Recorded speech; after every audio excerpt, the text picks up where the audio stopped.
So, Madam Speaker, when we have individuals from Eastern countries trying to travel to Western democracies and they get held at airports, when they get held at embassies, when their visas get denied for no apparent reason, or they have to go for extensively long interviews, or then they disappear for 2 or 3 weeks and then come back under the Patriot Act, we think there's something wrong with that. We think that it's unfair, we think it's illegitimate, we think it damages the West, and our least of the top people, and we think it's just a really bad thing. So in Open Government, we're going to tell you about 3 main things. First of all, we're going to tell you why this is morally abhorrent, and why we think we should definitely be changing this. Second, we're going to tell you the effects of it being morally abhorrent, and why that means that the West isn't able to make the changes it'd like to, and it causes the problems in the first place. And thirdly, we're going to talk about how we actually don't gain any information from these kind of places, from these kind of actions, and how they're ineffective in the first place. So first of all, on to my main argument, right? I go, like, why is this so morally abhorrent, right? Because we say, like, at the moment, what happens in the West is waterboarding. We send people to Montana away. We say that in these kind of instances, we break lots of human rights. We break the right to bodily autonomy. We break the right to privacy. We say that the only grounds that we do this on is for some idea of security. I'll tell you why that doesn't last later. But moreover, we think that these human rights can be broken at certain points. We say that they are, and we're able to. Sorry, you go for it. Are there other times and other situations that we use coercion other than just tourists and travellers coming through, or are you only thinking about tourists and travellers coming through airports who get nicked the Patriot Act? Okay, so like we think that there might be other scenarios where it's done. We think when it's arbitrarily done because someone's a foreign citizen, as stated in the motion, that we have a problem with that, right? We think that those are the kind of situations that we want to be talking about. But we think that that's an arbitrary distinction at the end of the day. I think the principle of human rights and how they work is it's based on you being a fucking human, right? It doesn't matter if that means that you come from an Eastern state or a Western state. We think that when you when you take people through certain actions, you like demean them, you demoralize them, and you tell them ultimately at the end of the day that they're not wanting to be safe or feel comfortable in these situations. No, we also have a lot of problems with domestically why individuals are like that. We think that morally, because you're meant to be treating everyone as a human in these situations, by any compromise of this, we break the point. We break the point of these rights, and we thank you. And we do this. We do the key principles are for us. The key principles that uphold the West. We want to talk to other places. Is those human rights? And we say we deny them morally. We say we come across being hypocritical for when we don't. Why is that a problem, right? Because we say that like. The only reason we do this is because we're scared of terrorist threats, or we're scared of like homeland attacks on us. We say that the reason that those narratives grew or become larger and larger is because of this very hypocrisy that we gain. When we claim to have a moral high ground that allows us to intervene in certain situations, allows us to use human rights councils to like to offer sanctions to other countries, yet at the same time we still practice these same things. We think that's a massively it's something that really hinders our ability to negotiate with these individuals, and it also feeds into their narrative, which means that these attacks happen in the first place. We think the only thing that we're going to have to do is to like stop doing this, so that the attacks become less, so that we can negotiate and make stuff better outside of the house, right? Moving on to my third point about why we get like no information from this, and it's actually not a necessity, right? So is it like on our side of the house, we're still happy for like what we do to normal citizens to be done to foreign citizens. So we don't think the NSA or GCHQ is going to stop using its dragnets, or we'll be able to stop doing the surveillance that we do normally. So we think that they work quite effectively themselves. But we also say, right, foreign citizens aren't normally the ones that are calling terrorist attacks. We look at like the bombings that happened in London, right? We look at like the individuals that come. They all came from Leeds, right? They were all individuals that were like born in the country and bred in the country. We think that they don't fall into the same house. They wouldn't have been. They don't get. There's no difference in them and outside of motion. Why is that the case, right? Because like we think that we already have some kind of we already take some distinction of otherism with foreign citizens, so that we're already looked at in a different way. No, but also foreign citizens probably feel like they need to earn their right to be in those kind of situations, so they're less susceptible to like buying into the culture when they come to places. Learn about like when a foreign citizen comes to this country, they try not to go to the safe places where they're already aware of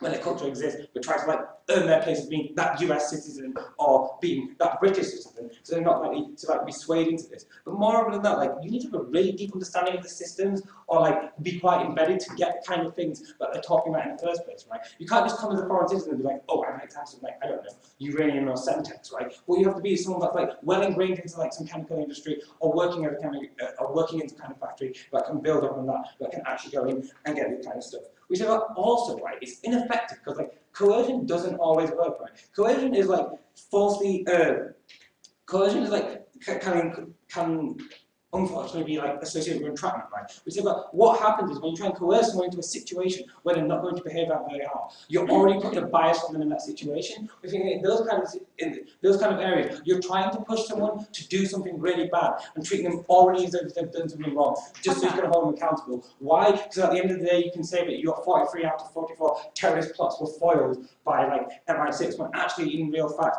they weren't. They were just 43 out of 44 people we sent back because we weren't sure and how safe we could be on that.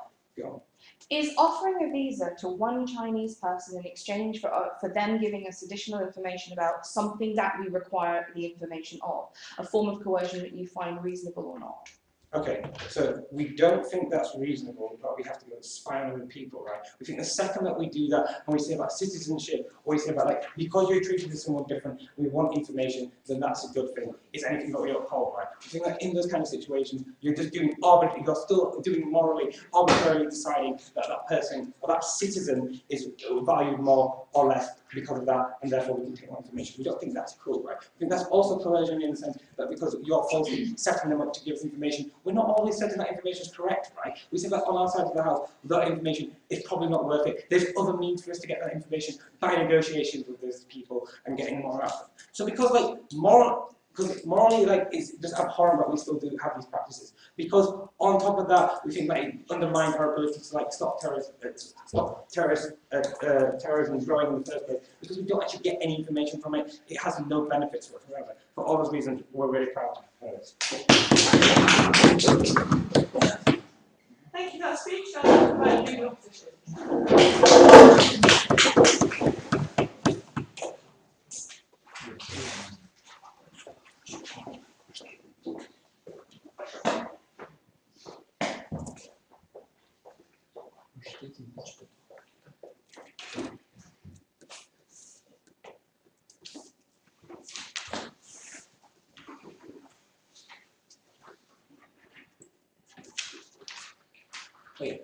During my speech, I'm going to talk about the idea, specifically why West, talk about what's the idea of deception and spying, why we do it in the first place now, and then I'm going to talk about why the concept of foreign citizenship does not change when it comes to spying, and why that's basically the same as we do with domestic citizens. So the concept of foreign citizens is not as important as the proposition brought us. Before that, some points of rebuttal. So basically, what we heard from the proposition is that this is morally bad, and the human right and the threat to the right of privacy. We say that also when it comes to spying, we also do it in the real world legally, right? So even when there's a necessity, we still do it, and everyone seems to agree that it's fine to spy once we have an outcome that we want to get, but it has to go through law. So the right of privacy actually is at some point breaking because for a greater good, and we say that not necessarily just because you're spying someone that's very bad, because once you see that the outcome saving lives or security issues, sometimes that's reasonable. And we haven't heard enough from the proposition to say as why specifically the Western states should be the one not to control about, and why specifically the foreign citizens always are targeted. We say that in the idea of Western states, we see that they are most targeted by the foreign citizens in the sense of terrorism. The terrorist groups, we see that the attacks that happen, for example, in Paris, in London, in Madrid, in US, these are the countries in which are actually now holding and trying to have this world peace and are the most effective and having more attempt to have security in the world. We see that the terrorist group, not necessarily countries from others than Western states, but citizens outside of outside the Western states are the biggest threat, because we see the terrorist group Al-Qaeda, ISIS, in which it's very, very important that the right of privacy, when it comes to comparison with the lives of people that have been killed during these attacks, cannot be totally balanced and say because of the right of privacy we cannot do this. Now, going to that third point that we have, basically they say that there's no information gained because of this, but there's no reason for us to say we're not going to do that. even if there's a slight chance that by doing so we might get information, we say that that's very important. What happened with the Snowden case is that him, even though it is not the case of foreign citizen having deception to gather information, still through deception, sending a fake email that would gather the information from the NSA, happened to gather information what the NSA and some other intelligence agencies have done. That's been very helpful in diplomatic issues in the sense of relieving the truth. I'm not saying that this is terrorist gathering information about terrorist attacks. I'm just saying that deception in this case have been proven successful, that because through deception he made it possible to reveal information, same as what Julian Assange from WikiLeaks have done through deception, that gathered information that revealed the rules. So in some cases, truth is more important, and if by truth we can save lives, we say that deception or any other means of gathering information to save lives is reasonable. Yeah. Right. If you can't get information from your own citizens with due process and court orders, would you be willing to coerce them into giving out that information as well for safer security? No, we're saying that the same thing happens also with the domestic citizens. So the concept of foreign citizens, just because they are foreign citizens, we cannot use deception. The same thing happens also with the domestic citizens. True enough, we also have a court order, but not necessarily at all times. We have seen, especially for example in UK, trying to force a law in which we're going to gather metadata in the sense of gathering information from all citizens, and only in the case where those information matches suspicion that we have, we can look into it, but not necessarily deprive privacy and go into every specific case. So we see that information and intelligence gathering happens already without the court order, but when it comes to suspicion and when it comes to privacy of personal persons, it's only in the sense when there's suspicion of a terrorist attack or a threat to national security, a threat to citizens' security. And we say that it's reasonable to uphold at some point the right of privacy once we compare it to the right of to ensure security. So going to the idea of why specifically Western state, as already mentioned, they are mainly targeted. I think they have a responsibility to maintain security, so not necessarily having the case, for example, developing countries which are highly dependent on Western states. For example, in my case, it's Kosovo is like highly dependent from international community. It is also international community in this sense, Western states, to also ensure security because they've been part of the whole process of state building. And we say that even if we are foreign citizens, it's also their responsibility to ensure security, and if that means by deception or by coercion, then that's totally reasonable. Because they're mainly targeted from different terrorist groups from all over the world, they are specifically targeted, therefore they can, and it's reasonable to do so. The idea of the deception and the intelligence also matters in the sense of saving lives. So we get the example of, for example, 9/11. If we compare whether if we could have saved lives of the people who died in 9/11, should have we used any form of deception to gather information whether this terrorist attack is going to happen, or using coercion, or whatever way, just like the POI already suggested, like giving a benefit to someone for other information, to a foreign citizen to tell us if they have any information what's going to happen. We say that this is, even though this might seem morally wrong, once we compare to the lives to ensuring security, we say that this matters. Because when it's come to citizens, the state also has a responsibility to ensure security of its citizens. So it's the idea intervention that these states do abroad also threatens the the national security. And this means that citizens in the Western state are also threatened because their government has gone to war, or at some point through the politics have created hatred, or the other countries have created hatred towards them. So we see that in this case the government has a greater responsibility, and specifically Western states, because of intervention and the active role that they got to ensure or somehow to install democracy. And the citizens deserve to have security, and if this means that the state should use deception or somehow coercion to gather information so they can provide security and share security for its citizens, we say it is totally reasonable. The idea of globalization, the interconnection, interceptions that happen now in the world, is very important to have the sense that the foreign citizen concept, that his sovereign is not our citizen, has been diminished. Because a lot of traveling, a lot of connections between states, a lot of globalization, we say that even though you're a foreign citizen, it's still a potential threat, everyone to everyone. Therefore, we do not believe that the concept of foreign citizens should make any difference when it comes to gathering information, the same as you do when it comes to domestic national people. For these reasons, I get you vote. Thank you.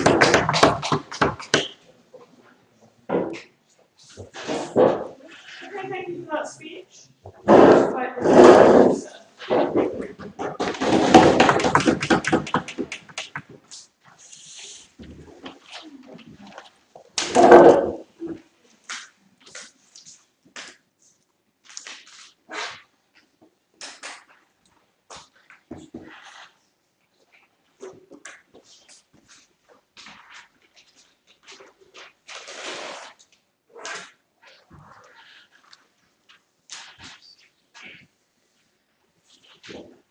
Right, so out of open opposition, what I seem to get from them is that they say that we should deceive and coerce everyone, including our own citizens. Now, we just like to point out that that is not something the most Western nations should do. Why? Because the fact is that the government does not exist just to ensure that the citizens survive or stay alive. Right?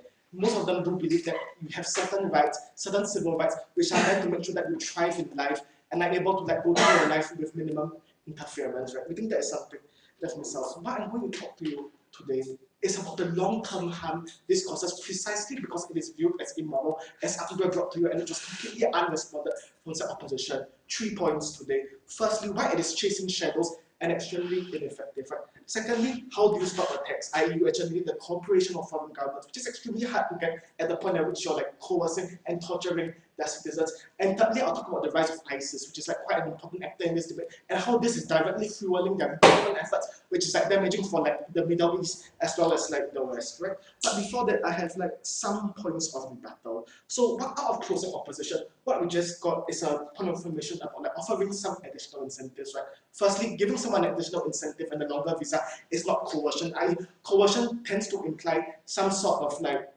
coercive force, i.e. you are forcing them and using physical harm, i.e. you are trying to take away something from them in order to get information rather than give them stuff, right? But even taking their pure at their best, they may have been talking about deception, right?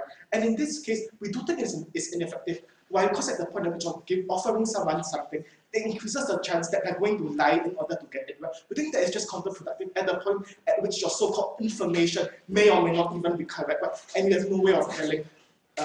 Now, out of opening opposition, what we just got is they seem to suggest that under our side of the house, we are going to stop surveillance programs and dragnets, right? Note that we clearly pointed out that the things that the NSA are still going to continue. Why? Because they are not coercion or deception. The key point here is that these are passive forms of gathering information. They in no way alter the decision making of the people we're talking about on an active scale, right? Moreover, we do think that there is a certain scale of human rights, right? Passive spying is quite a minimum invasion of privacy. What we're talking about here is when the government agent goes out and deliberately tries to violate violate the bodily autonomy of a foreign citizen. Right? We think that scale of harm is a lot more than what they are talking about. Why? Because you actually have physical, tangible effects on your body and the way you act. Right? And they also talk a bit about leaks. Look, Edward Snowden and Julian Assange they are leaks, right? Leaks. It's not coercion or deception. It's just revealing what happened.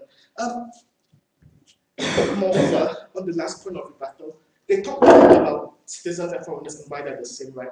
Here's the key distinction. A foreigner is more vulnerable than a citizen of a country when it comes to being coerced or deceived. Why? Because they frequently they have less recourse to legal means. Right? Most citizens of their countries do know that they can go to court because this happened to them, and they have access to it precisely because they're citizens when they're released. However, when you do it to a foreign national, quite frequently what happens after this is they get deported back to their home country. Note that when you're no longer in the West, it's extremely hard to get access to their courts because of the barriers involved. You need to get your voice heard, you need to go back there, and when you do get challenged, it is quite easy for them to just deny it because as they say, you're less accountable to them for all the decisions they've already said. No, thank you. But now moving on to my case substantive, the first point, chasing shadows. Here's the thing.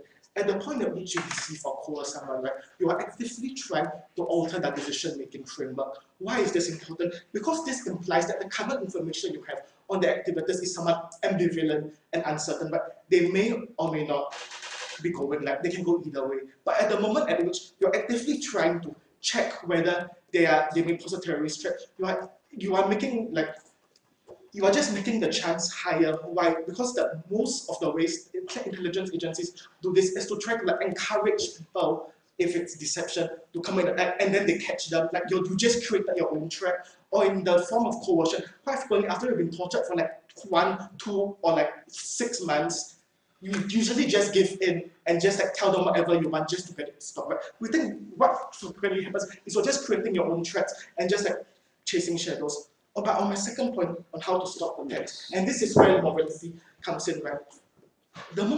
If you do want to stop terrorist attacks, what you do need is like foreign intelligence, right? Because even we think when you need foreign intelligence, what you do need is the cooperation of the foreign countries, because they're the ones who are closest to the ground and therefore tend to know the most, right? The problem is that most countries do not like it at the point at which you are coercing their citizens, right? Firstly, this causes public outcry in these countries when it's found out, which like it eventually is, and at that point it becomes extremely hard for the government to continue justifying like intelligence cooperation with someone who deliberately tortured their own citizens, right? So in the long term, that's an extreme. Moreover, the government will view this as an extremely hypocritical action, right, which just makes it harder to cooperate in the long term because they do not think that you respect the rights of citizens anymore, right? So we think that's like kind of bad in the long term, and I'll take a point for closing. Right. Given that it's the status quo that Chinese governments offer money to Western citizens in exchange for intelligence, and Western governments offer money to Chinese citizens in exchange for intelligence, like this is just what happens, right? We don't think that is the cause for a lack of cooperation on any issue between like the UK and China.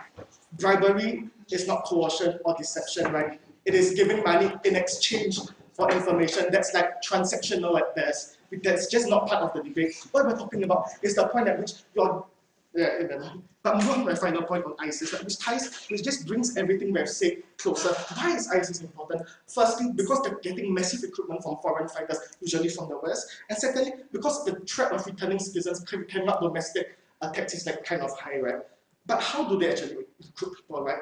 Their main recruitment message is the fact that you're joining a new employer state, right? They say that the West is corrupt, that the West no longer respects rights, and it's become inherently immoral, right? One of the key ways they do this is to point to the fact that the West deceives and coerces people deliberately, especially foreign citizens, and especially the ones who tend to be Muslim, right? This type of narrative is how ISIS has managed to recruit people precisely because, as Abdul said, the West is now viewed as immoral and creating arbitrary distinctions on who they view as human and they confer human rights to. Right? I think that's just fundamentally damaging in the long term to the interests of the country. So I'm extremely proud to propose.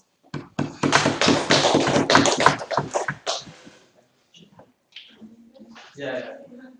I can speak to us about the field of subject.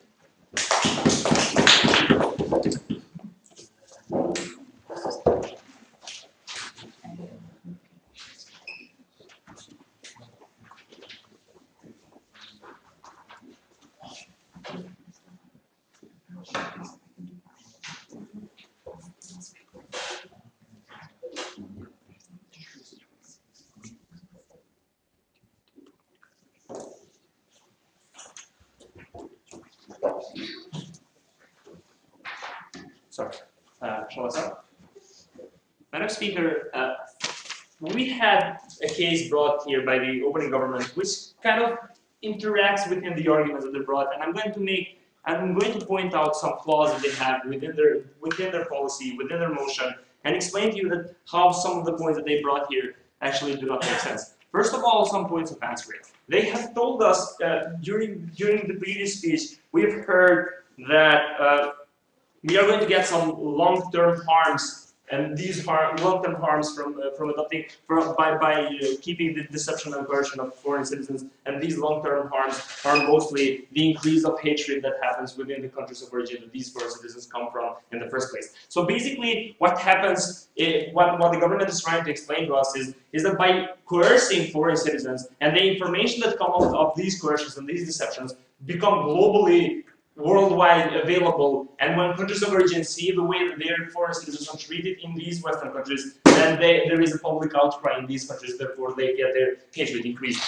Basically, this is in contradiction with the point that they said before that, which is when they were talking about the differences, when they were talking about an answer to our point, which is between the differences of foreign and local citizens and the way that they are treated. So basically, when they said that there is a difference between treating foreign and local citizens in the first place, is that these local citizens have a way of answering when something was done in the wrong way. They have a way of answering to the government. They have a way of suing these intelligence agency, while these foreign citizens only go back to their countries and cry. First of all, this is not true, and it is in contradiction with what they're saying, because they say that if something badly happens, that these information go worldwide and to every one of them is available. And secondly, they said that because they are defenseless, in a form, then we have to do something. We have to keep them protected as a part of foreign citizens, which also is something that my partner explained to you before when he was explaining the fact that these foreign citizens will get some form of reward for their cooperation in these information gathering. So when it comes to idea of hatred, which was one of the main points brought to you by the government, when they were talking about this, when they brought the example of ISIS, and they said that the massive recruiters that they got is because they explained the hatred that happens in the Western countries, because the way that the citizens are treated in the Western countries. They explained this chain, which actually when they are trying to explain because of the way that their citizens are treated in the countries. First of all, the idea why hatred exists within Western and Eastern countries is not because the way that their citizens are treated in the Western countries, is because of the way, first of all, because of the intervention that happened in the Middle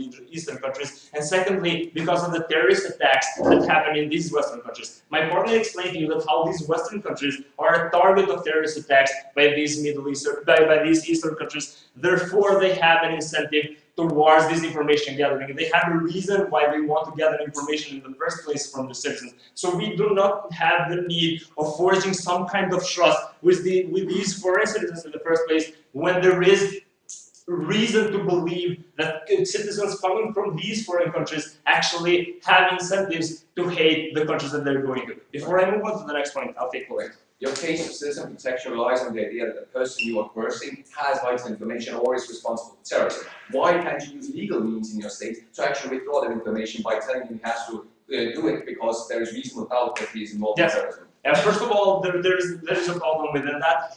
The idea that this information would, first of all, it would take much more time, and secondly, the idea that when you try to do it in a form of a legal way, you can make sure that there are a lot of problems and obstacles in gathering these information, which I'm going to go through a little bit later. So basically, when talking about the idea of the reason that why these Western countries try these techniques of deception and coercion in the first place, is because they do it for the sake of security. And there is a clash of human rights, which was explained to you by my partner, which is the idea of privacy versus security, which actually in this case has a clash of human rights as well. When they were talking about that how humans have this body integrity and you cannot violate them by trying to decept them through deception techniques in order to gather them information, we say that we do these kind of deceptions in order to ensure that another human right is respected within the country, that these techniques are happening in the first place, which is the right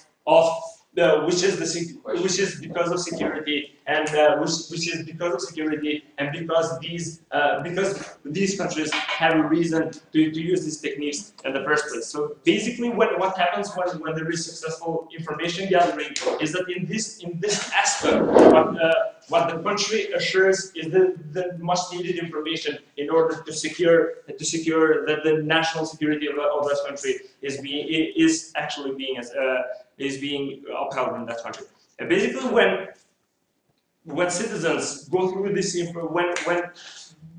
when we use these citizens, foreign citizens, in order to get them information, we kind of can use other forms of deception, which they kind of, because the government didn't actually explain what coercion was in the first place, then they try to come up here and say that there are passive forms of information gathering, which NSA does, and secondly, they say that if you want to force, if coercion in this case should not be something when you want to give them a form of reward, because in that case, it's not direct deception, and they try to explain deception as a form of torture. Well, we believe, on the other hand, that any form of reward that you can give to a citizen, any form of reward that you can use in a way to deceive the citizen in order to give you the information, that is coercion, and therefore this information will be available to your country, even through giving rewards. We have a lot of examples. My partner explained to you that when you treat even foreign and local citizens in the same way, when you are decepting a local citizen of your own country, and it happens that the citizen, you have abused some rights of the citizen,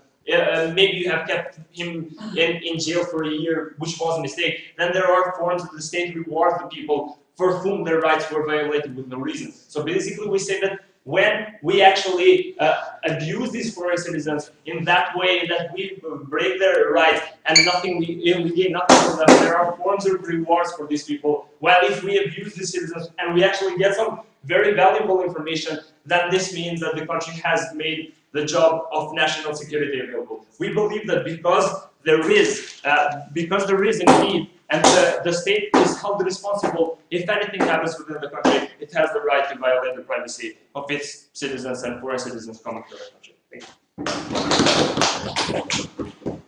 Thank you very much for that speech. I'd like to invite the member of government.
Sorry, just 1 second.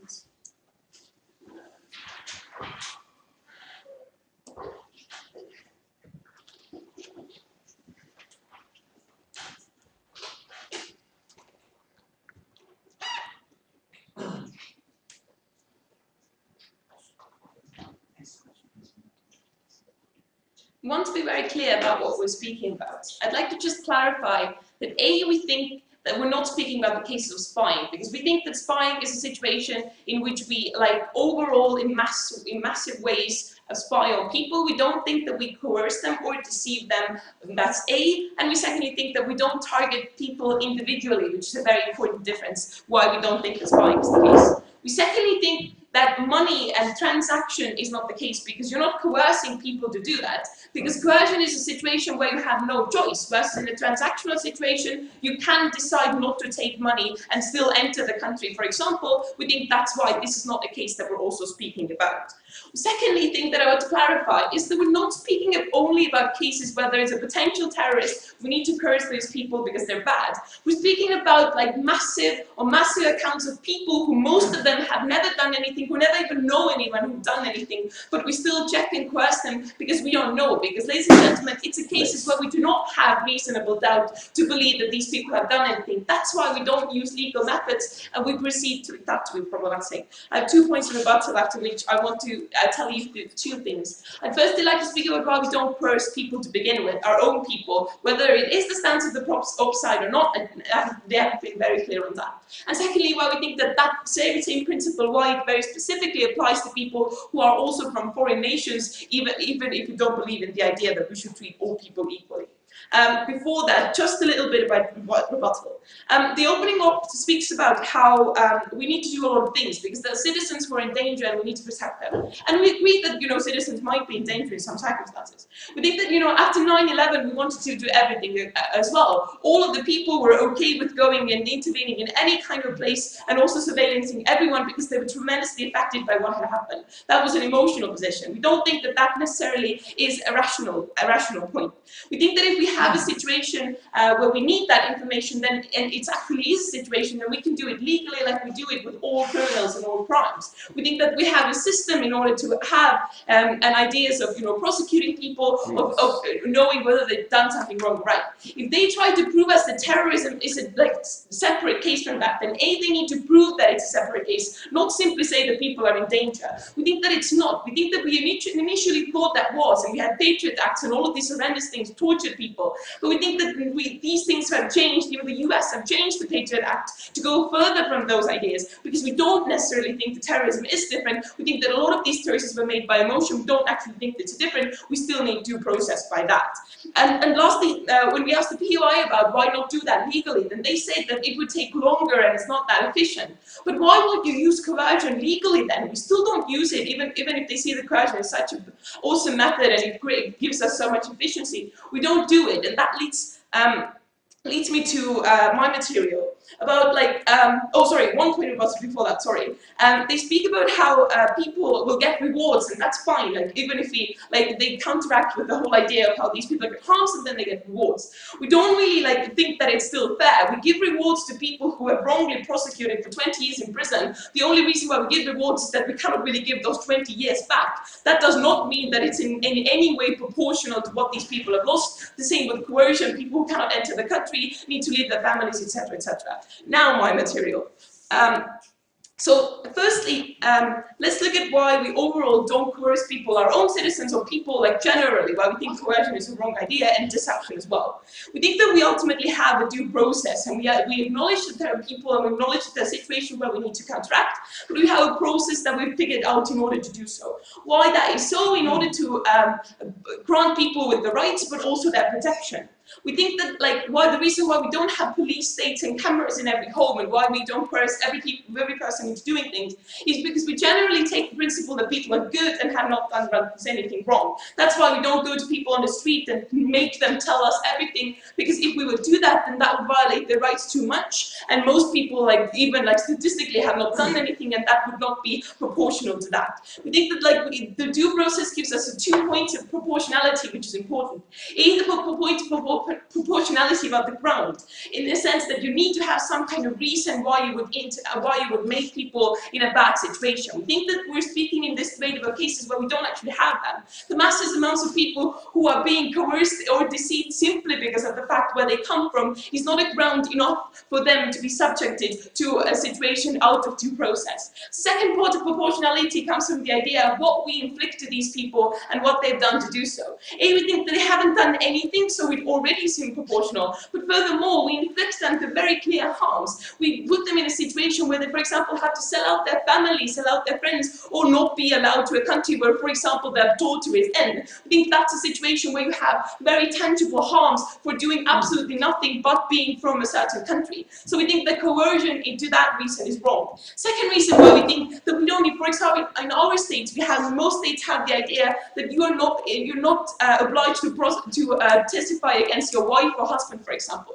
We do that because it's also a situation of two very bad choices. Why we protect these people in these situations is because they haven't chosen to be in those situations to begin with. These people are mostly innocent and cannot do anything and are in this bad situation. That's why we don't make them do stuff like that, and that's why we don't coerce people and deceive them, because they are not to be blamed. We also prosecute the wife for complicity in, say, mob crimes of her husband, or offer her witness protection if she chooses to testify against him. That's a form of coercion. Yeah, thank you.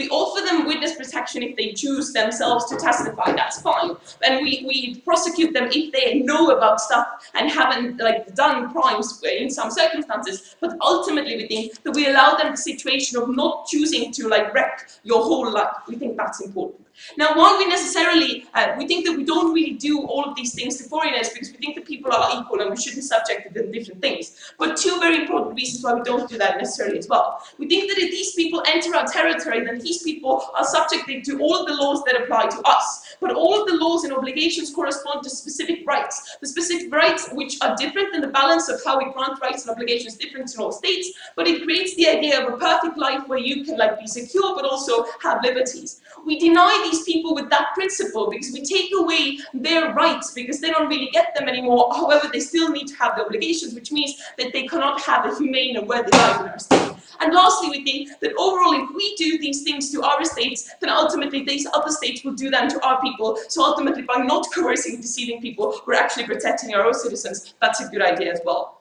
Thank you. Thank you very much for our speech. I'd like to welcome Roxy.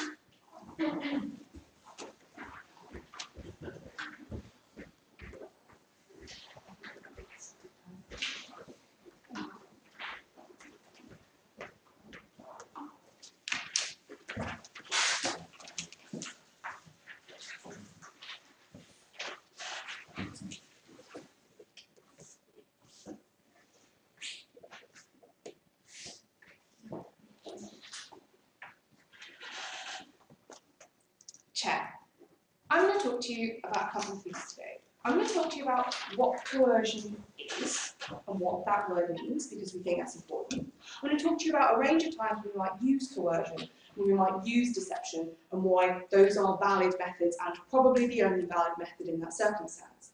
And then I'm going to talk to you about why, in order to access the valuable intelligence that we need, it has to be a West-initiated towards the individual move, and the individual who has the information has no capacity to come to the West with that information. I don't mean physically come to the West, I mean come to the representative of the West that's milling around in their country. But first, some rebuttal, right? We get a lot from side government that coercion doesn't happen to Western citizens. And we'd say, on side hop, yeah, it does. If I offer a plea bargain to one member of the gang who rolls and testifies and all the other members of the gang order for a lighter sentence, I'm saying you can experience this negative consequence or you can do the thing I like, I am coercing your decision. If I offer an incentive to give some information about testifying against, about giving information about a criminal act, say in terms of a monetary reward, I am offering you a good thing in exchange for you doing the thing I want. I think that's a coercion, right? We think that coercion generally means doing something to someone to make them do the thing that you want them to do. I didn't want to be here at 8:30 this morning. Susan told me I wouldn't be in the drawer if I wasn't, and so I was here. I don't want to go to work on Monday morning. I know that I will have no money on Friday if I don't, and so I will go to work on Monday morning.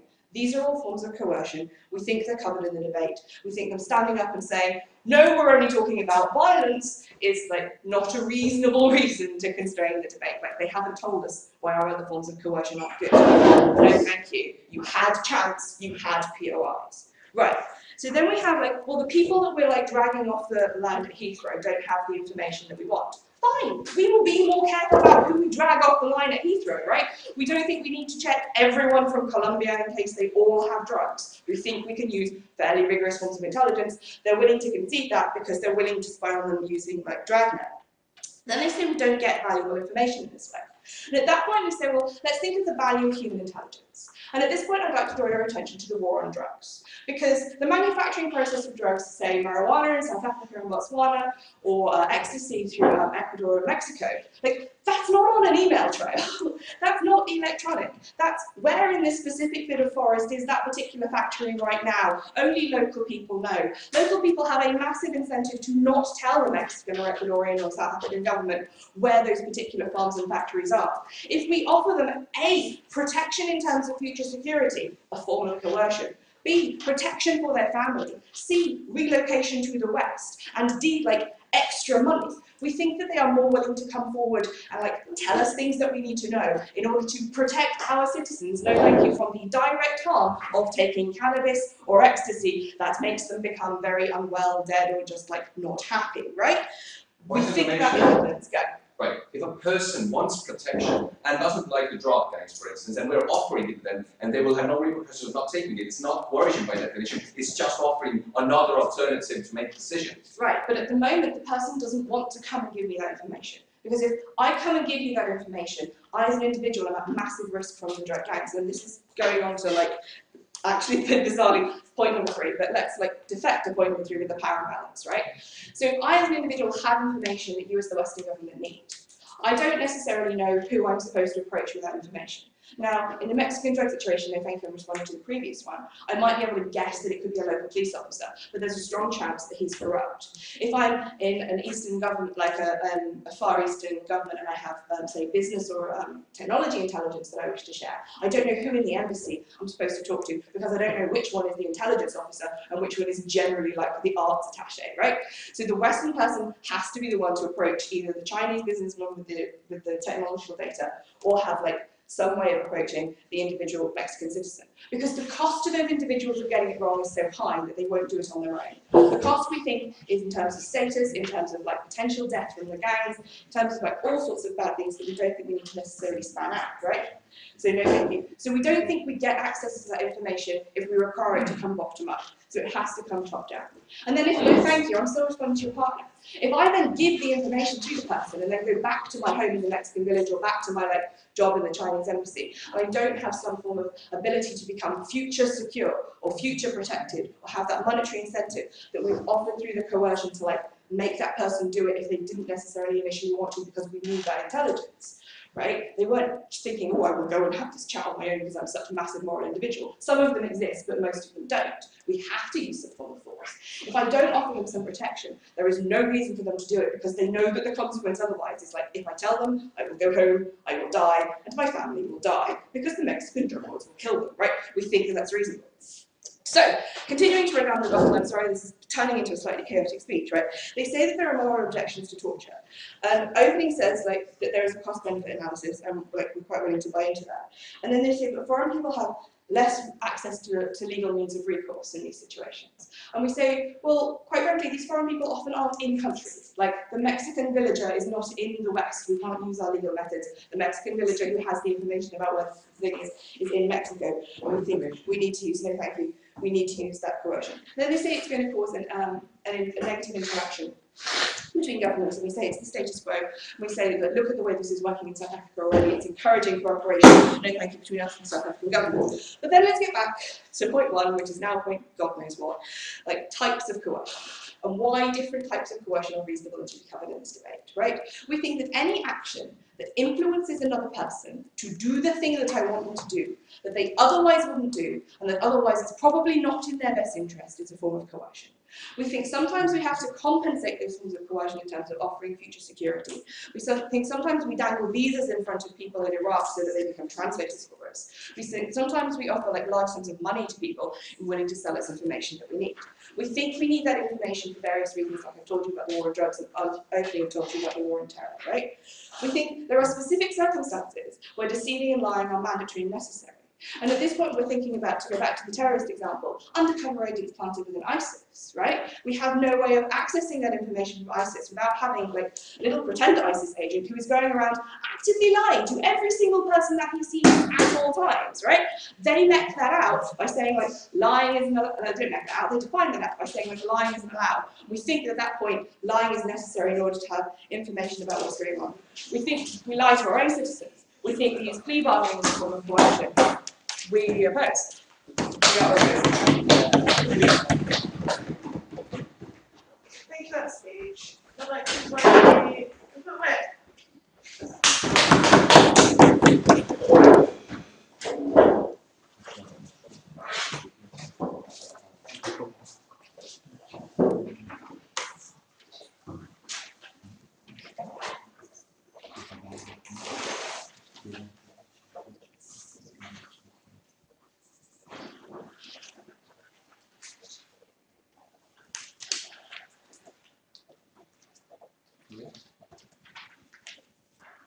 Ladies and gentlemen, I'm going to do 4 things in my speech, which summarizes eventually where second government taken it. Firstly, I'm going to talk about terminology. I'm going to define coercion, distinguish it from infiltration, bargaining, and all these other phenomena that the second opposition talks about, and then go into the crucial questions. Firstly, is this necessary and is this proportional? Something that Christian told about in the second opposition never responded to. Secondly, I will discuss whether it's fair, and thirdly, whether it's harmful. Does it bring more benefits under the criteria of human rights being protected or not? But firstly, let's get into the definition part. Firstly, they say that we already use coercion on our people, bringing an example that if I am a drug lord, for instance, they can plea bargain with me to give out other drug cartel members. Now, distinguished in, ladies and gentlemen, that this is legitimate coercion for a very specific reason.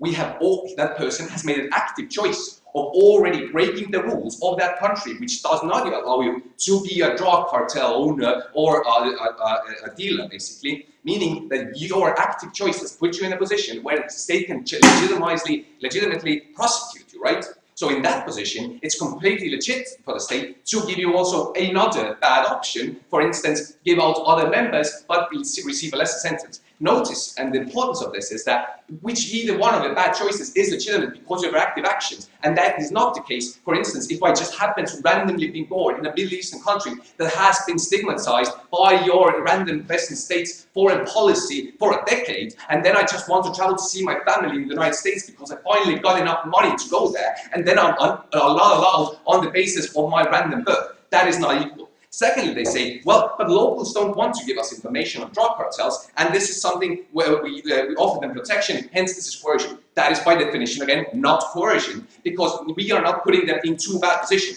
If they decide not to tell me where that factory is in exchange for protection, they will not be in a worse off position than they were before my interaction, because they are not in the threat by being killed by a drug cartel, right? If they do tell me where that drug cartel is having their factory, they are in a threatening position, and that is logical that we offer them protection in exchange for that information. But we are not putting them in face of a choice that has 2 worse outcomes than they would. Why does this happen? Under the proposition bench, what we try to abolish is, if a person travels to a Western state and you force them to give out personal information about your loved ones or a community, A, you deny him or her a visa or put them on a no-fly list or something else that is damaging to the individual, or B, even if they tell you, you put them at risk by going back home because they will be seen as a traitor and will not be given by ISIS recruiters already near their family or loved ones, regardless of which state we're talking about. So you are actively creating a position where an individual has an illegitimate choice, like you have no right to put them in that position, but you put them in a position where they have no good options. Then they talked about Chinese businessmen, which also kind of falls under the same logic that I already explained. The idea that if you offer them money, they can take that money in their protection, and that is their active choice. But if they don't take that money, they won't be in a worse off position before you interfered in the situation, because then the Chinese government, if they didn't give out information, would have no reason to harass them in the first place. Then they talked about ISIS recruits, so we need people inside ISIS to get intel. Yes, we have legitimate grounds to think ISIS is bad because crucifying minorities is something that we universally deem abhorrent. That gives us legitimate grounds for deception because there is probable doubt that they have already committed acts, and we need proportional infringement on that individual right to privacy who is involved in ISIS crucifixions to actually get them down. Whereas, if you, sit down please, if me and Kristen form a debate club and there's no reasonable doubt that we have done anything wrong, it would be not okay for the state to interfere on our business and deceive us or coerce us to give out information if you don't have probable doubt. So these situations are not comparable. But let's get into the crux of the debate. Sure. You just said that there are times when it is reasonable to use deception. Your top half says that there are no times when it is reasonable to use deception or violence. Which one is true? We are both talking about the same cases. We think if you're talking about harassing coercing foreign citizens in cases where you don't have legal means to do so, it's never justified and logical. And this is what I'm getting into. The basic opposition bench relies on, I think this is crucial. Notice that this is not a ticking time bomb scenario, right? This is people traveling from one country and one continent to another, right? We are saying that A, you won't get useful information, as the first proposition already pointed out. B, like you have incentives to lie and so on and so forth. But most of all, you are creating a worse situation in terms of national security.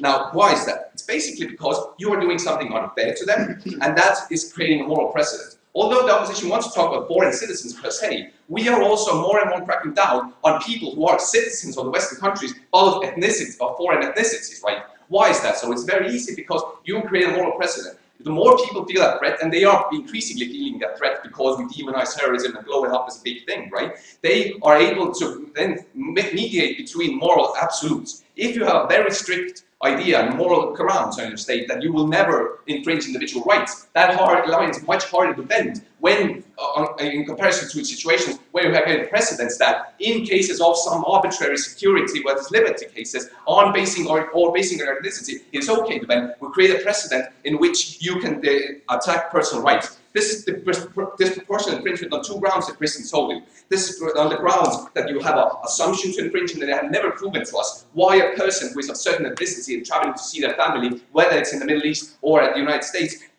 you should infringe this privacy. And secondly, why it's proportional. Why it's probable that most of these people who are put into a position whether they don't see their family or give out information that puts them at risk is something that will give us very vital information to prevent loss of human life.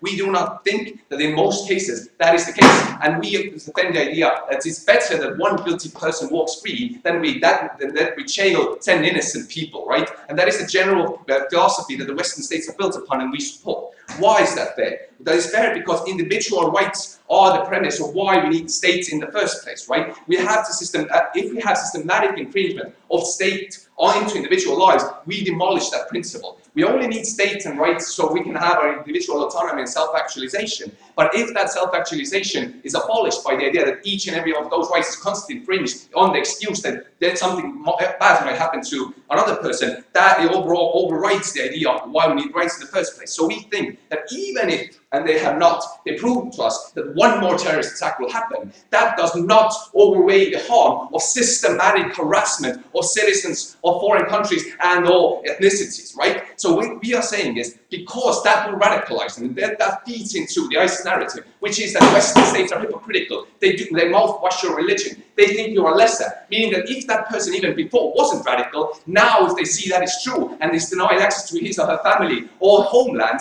they are much more likely to take up the ISIS flag and fight the state that has done this personal infringement and disobeyed his or her wishes. Please propose. Thank you for that speech. I'd like to move on to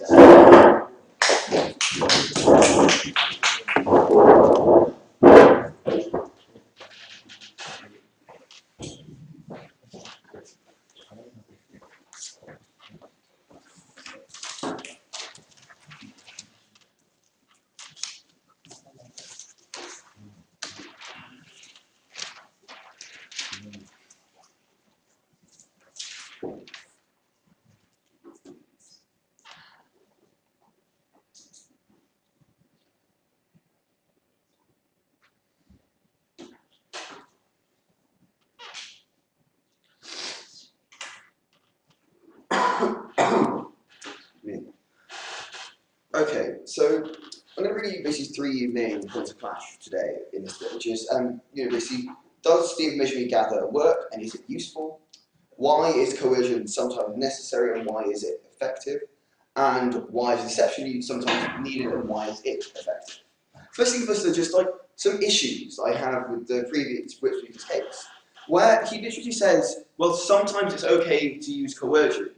And sometimes it's okay to use deception, just not in very specific cases such as like pulling someone out of an airport line. Unfortunately, the big way we're having isn't this house believes that the West should not pull people out of their airport lines and coerce them or deceive them. This is saying that all foreign nationals, right? If you say to them, okay, well, these foreign nationals were okay to coerce and deceive, then frankly we win the debate. You just admitted, yes, it's okay to coerce and deceive people. Like, I don't quite see why this would ever not be okay, sort of thing. Like, frankly, it's saying, fine, if you want us to be more selective, the people we pull out of queues in Heathrow, we'll do that sort of thing, that's fine, we still are happy, but we still need to admit that we can now coerce and deceive other people who aren't in this queue. I think we win the debate on those grounds. But just in case we don't, I'll go into a bit more detail now. So first thing first, does the info work and why? So, I mean, like, this idea that, oh, apparently, the info we get is never useful, sort of thing, we don't need information from other states. When, like, clearly we do need info from other states, and clearly that info that we can get is useful in the fact that we're still going to use other kind of, like, security means, sort of thing, such as traffic, such as, like, other types of surveillance. Also, like using like reading people's emails without their knowledge, I'm pretty sure is a form of deception, right? When they think that their emails are going unread, but you're actually reading them, that's a deception where they're being deceived about the privacy of their email. You still probably can't do that. But, you know, even taking your best when you can, you are still admitting to us, we still need information, we still need to find out about these threats, there are still threats to us, sort of thing. And it's clear at this point that we are still gathering information. So all of your cases about, like, apparently how we'll get so much, like, international goodwill and the fact that we now no longer look at people's information, we now apparently trust people much more, just falls on those grounds, sort of thing. I think we're still, like, winning the debate in this case. No, thank you. Second point, why is coercion necessary? I'm going to talk about what Reed brought now. So what Reed said to us is that basically sometimes it's very hard to find who the right person to talk to is. What does it mean? So basically, like, let's look at a situation. Let's use the drug cartel example that we've been using, okay? What is more likely to happen? What is more likely to get us information? Us going out to members of drug cartels and saying to them, right, if you tell us information about like, your hierarchy from your organization, if you give us information about all these things that we could not normally get, no, thank you, sort of thing. We will, you know, like make sure that your family is protected from ramifications. We will like kind of set you up in like a nice part of America where you're safe and give you like basically a visa to live there. Like basically make it worth your while to give us this information, helpful.